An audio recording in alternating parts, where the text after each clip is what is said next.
একজন যাত্রী ছিল, যাত্রী থাকা অবস্থায় আমি গাড়ি উপরে ব্রেক অবস্থা ছিল, কোনো ফেরি ছিল না। ফেরি না থাকার কারণে ওই ছোট ফেরিটা মাত্র ভিড়ছে, আর ওই গাড়িটা উপরে দাঁড়ানো ছিল ঢাল অবস্থায়। পুরো যাত্রী লাভছিল, প্রত্যেকটা সিটি যাত্রী ছিল। আমি 15 মিনিট বসে, তারপরে 2 মিনিটের জন্য বের হয়েছি। বের হওয়ার পরে পল্টনে এসে খারাপ হয়েছে, পল্টনে এসে বসে রয়েছি।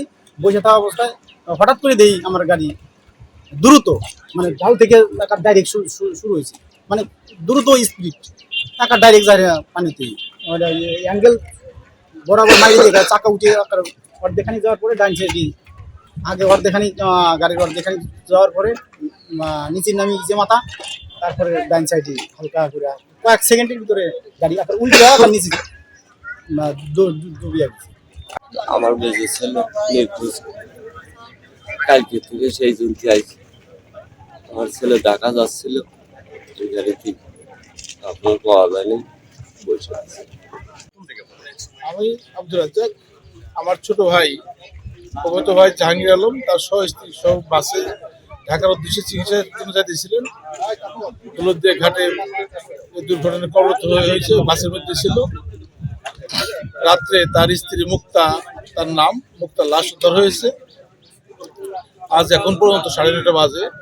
এর মধ্যে আর জাহাঙ্গীরের লাশ আমরা পাচ্ছি। তার লাশ নেওয়ার জন্য আমরা সকলেই এই টার্মিনালে আসছি। সবকিছু সব না পেয়েছে, যারা নিখোঁজ হয়েছে তাদের না পেয়েছে, ততক্ষণ মধ্যে চলতে থাকবে। ক্লিয়ার না, এক একজন এক এক ধরনের তথ্য দিয়েছে।